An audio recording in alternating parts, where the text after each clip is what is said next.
You hear that?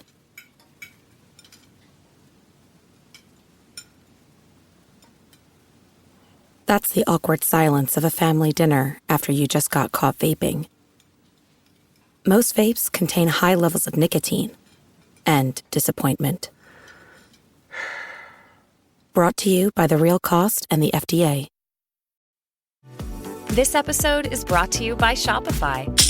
That's the sound of switching your business to Shopify, the global commerce platform that supercharges your selling. Harness the best converting checkout and same intuitive features, trusted apps, and powerful analytics used by the world's leading brands. Stop leaving sales on the table. Discover why millions trust Shopify to build, grow, and run their business. Sign up today for your $1 per month trial period at shopify.com/tech23. This episode is brought to you by Kia's first three-row all-electric SUV, the Kia EV9, with available all-wheel drive and seating for up to 7 adults, with a 0 to 60 speed that thrills you 1 minute and available reclining lounge seats that unwind you the next. Visit kia.com/EV9 to learn more. Ask your Kia dealer for availability. No system, no matter how advanced, can compensate for all driver error and or driving conditions. Always drive safely. Listen to the 48 Hours podcast for shocking murder cases and compelling real-life dramas from one of television's most watched true crime shows. Go behind the scenes of each episode with award-winning CBS News correspondents and producers in Postmortem, a weekly deep dive. Listen to 48 Hours wherever you get your podcasts. Alright, what's up guys? Welcome to another episode of the TMossBoss Show. Within today's episode, I wanted to talk on the video game, The Division 2. Tom Clancy's The Division 2, but I'm just going to be calling it Division 2, The Division 2, whatever I feel like calling it. Alright, so anyways, I wanted to talk on this game because I have an issue with this game. Now, I have been playing the Division series for a while, and I know they are coming out with the third game. They're coming out with a third game, and they're coming out with a mobile game. And my concern is that they're only doing this because they want it to be a cash grab. Now, here's the thing. I don't care about cosmetics. I don't care about, weapon skins. I don't care about none of that stuff. I want to be able to play a game and not have any issues with it. But that's what concerns me. With the Division 1, they have it where I think I'm just going to overall be talking on the Division series and stuff because I have things to say about 1, I have things to say about 2, and I have things to say about these up-and-coming games that they got coming out. So, anyways, but yeah, with the Division 1, they had it where it was like, I think it was every Thursday or Wednesday. I remember it was once a week. They had it where they would do like this maintenance update where they will shut down the game for a bunch of hours and then put the game back up. Why? Because that's what I'm like. My thing is this. If I wake up in the middle of the night and I want to play it and then this game is having a maintenance update, that's taking away the time that I'm going to be playing this game. Now, what I'm confused on is like, is that going to make it a free game, or is that gonna? Because why all of a sudden you have it where this game, the Division 1, we had to pay like $49, $59.99 for when that came out. Then when this next one came out, yeah, I think it was around the same price, but now it's like the game. I think you can go and get the game on sale. Hold on for a second. The Division 2. I think this game is on sale. Yeah, they got it for, it's like you can buy it for $8 and it's $29.99. And now they're having it where this next one is free. So my thing is this. If nothing, because I don't see where this free one, like, oh, it's only going to have like limited features and all. They're going to try to do something that's going to bring people in. But my thing is this.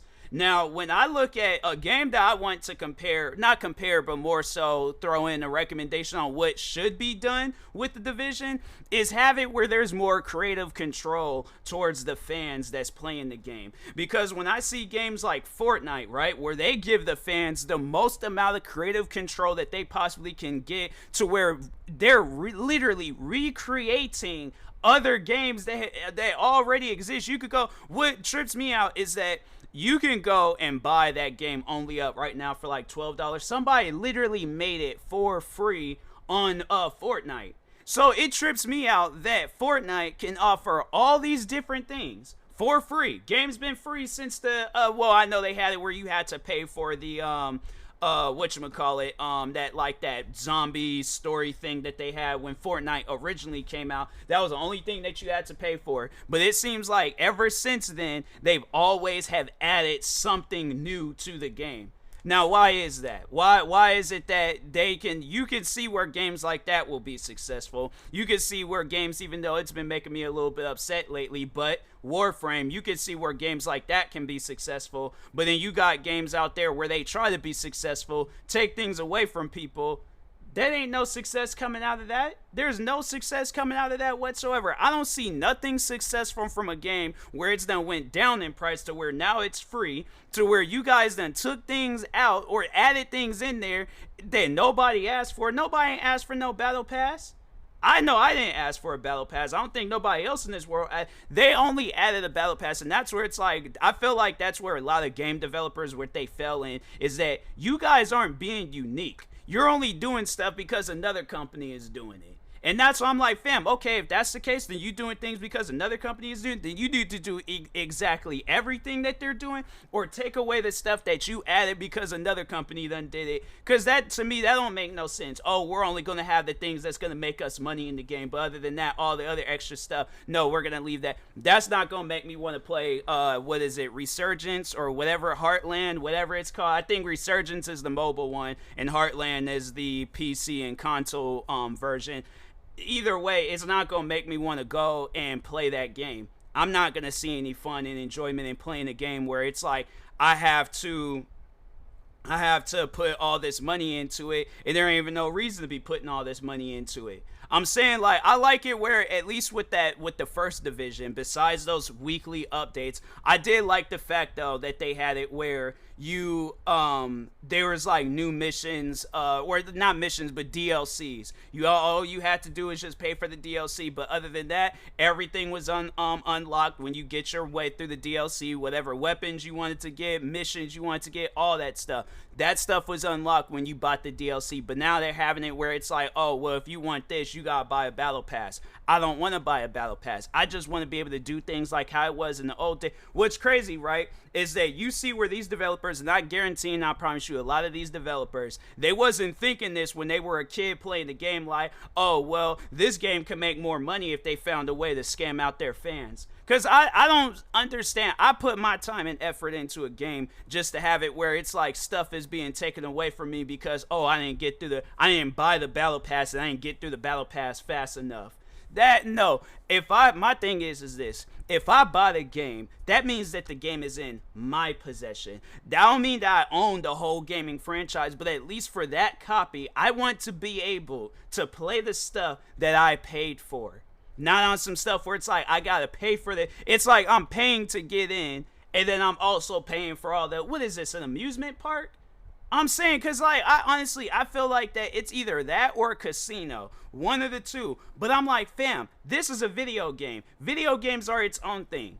That's why people play them. Because they want to have fun with them. Now, when I look at all these other games, let me open up Steam real quick. Now, when I look at all these other games, they have it in there where, yeah, there's some games where it's like, you got to buy the battle passes and all this other sorts and all these other. But there's games that exist where you don't have to, they don't even have a battle pass in it. I'm trying to think.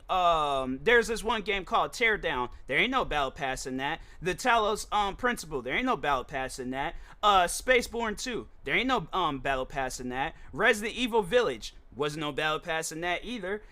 Generation Zero, I think it's been a while since I played that game, but I don't think there was no battle pass in that either. There's this racing game called Apex Point. I ain't see no battle pass in there. I'm saying there's games that can easily be successful without no battle pass, and all those games that I named off. Teardown, that game is in how many people play that game? Overwhelmingly positive, and that game ain't got not one battle pass in it. All you're doing is just building things and tearing things down. Now imagine if they were to have a battle pass where it's like, oh, well, if you want these color of bricks, or if you want this car, or if you want this thing that can be added in the game. They have a modding system, and that's all that and my thing is this, what trips me out And that was like the one point that I was making, was like, with these developers, what games were you guys playing when growing up? Like, talking to the Division, all developers that got battle passes, Call of Duty, Destiny, all these different companies and people and stuff behind these companies. What games were you guys playing when growing up? Because I guarantee and I promise you, whatever games you guys was playing when growing up, were you scam playing those games? Did they have battle passes? Did they have all that extra stuff? No, they didn't. So why add it in games where they were doing perfectly fine when they came out, when they didn't have a battle pass? Call of Duty was doing perfectly fine. When you look at, why do you think people are playing like Black Ops, Modern Warfare, the old Modern Warfare 1 and 2? Why do you think people are playing that game? Because it was fun. So my thing is this, when I look at the Division, right? I look at the first one, and then when the second one came out, I'm like, bruh, the first one was actually better. So now I'm concerned, because I'm like, okay, yeah, even though that these next 2 Division games that's coming out, you got the mobile one, and then I already know that mobile one, yeah, it just seems like with all mobile games, they're like, nope, we gotta have it where you gotta either pay for no ads, you gotta pay for this, you gotta pay for that. My thing is this, either have it, if that's the case, then just have it where I buy the game. But it's like having it where I gotta keep continuously putting money in the game, that's not gonna make me want to play it. So I'm saying, like, if they have it where it's like, my thing is this, okay, cosmetics, cool, have it where I pay for that. Just maybe, I might buy something if it's worth buying. If not, I ain't fooling with it. But when it comes to missions and playing the game, weapons, I could use whatever weapon that exists in the game and stuff.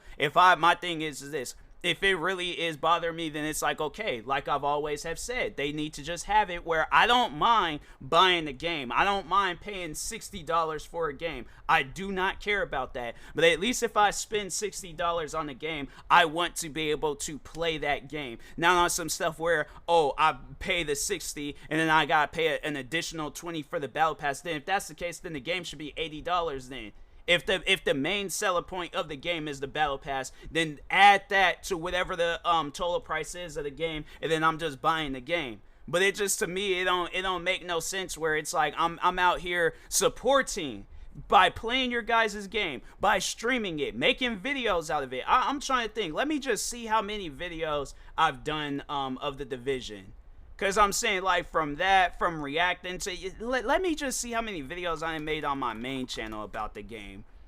So there's one, so I was like, okay, I did a rant. So there was 1, 2, 3, 4, 5, 6, 7, 8 videos on my main channel, and that was like reacting to trailers and all that stuff. And that was just, and then there was like other people, but there's just any game, any point of the title where he had that in there. But it was like 8 videos on there, and then how many videos on what's this? Oh, okay. So it looked like it was like 109. No, 100. Wait a second. Hold on. So that's all right. 50 on that one. 50 on that one. Bruh. 211 videos. So you mean to tell me, and then that's just from me playing the game. That's not including how many times I've streamed the game. That's not including how many times I've promoted and told other people about the game. Why is it that I can do all this promotion, I can do all this stuff, and I don't get nothing in return? That's what confuses me about some of these developers, where it's like you got people out there that will literally promote your guys' game for free, and then or no, even just to even get a copy of the game. You have it where people will go through all these ways of promoting your guys' game, and they don't get nothing in return. I'm saying it's okay, yeah, they get the video game, but it's like now I gotta pay additional money and stuff. To me, I'm like, nah, bro, gaming. And then just, talk, but like all gaming in general, to me, it's like there's some games where they make it out, but then there's others where it's like, it's not good. Where it's like, and then with the Division 2, it was good when it came out, and I was playing a lot of it, but now that they have it where it's like, oh, well, let's have it where, no, the thing is this, when I played it on console, it was perfectly fine. When I bought that game on PC, it makes no sense to me that this game crashes almost every time when I play it. When I like sit down and I'm playing this game and things, whatever I'm doing, this game would crash for no reason. my just getting besides this battle pass, let's like switch back to where I was talking on these maintenance updates. What is it that you guys haven't fixed that you guys couldn't fix? And it's been it's been 7 years, and you guys done came out with 2 different video games, and you still need to do maintenance updates on it. Why?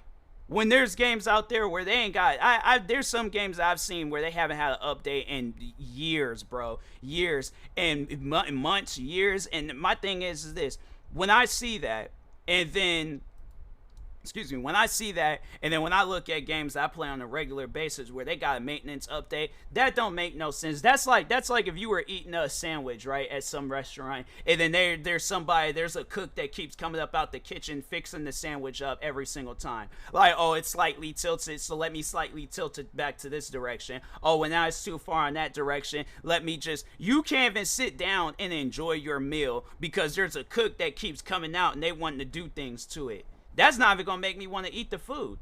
So I'm saying, why is it that I can put out examples like that, yet I feel like that not one of these developers are paying attention to these examples? They're not paying attention. That's why I'm telling you. I honestly, so yeah, just seeing how the Division 2, how it went from being an okay-ish game to now, it's like, bro, I don't even, it's like nothing really hasn't changed, but at the same time, I still don't recognize this as like the game that started it all. You know, like talking on the Division and stuff, they took out content that was in 1 and they just took it out in 2 and added some stuff in there where I'm like, that ain't worth playing.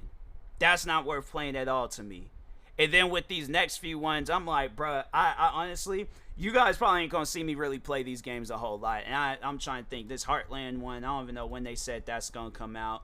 But if you're just really curious, look at the reviews that this game got on Steam. This game for $8, right? And they have it on there where it's mixed reviews. So much more polished and smooth than Division 1. Yeah, because it's newer. It's more modern. But it's like, that's a lie. Because they talking about, oh, it's a title update that came out in April. Or no, last update was in May. And I'm pretty sure they'd be doing maintenance updates every day or every week with this game. They don't say, though...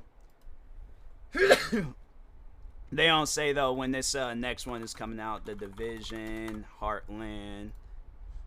yeah, they just say 20 release date. Yeah, they just say in late 2023 or early 2024 for PS5, 4, Xbox One, Series X, S, and PC.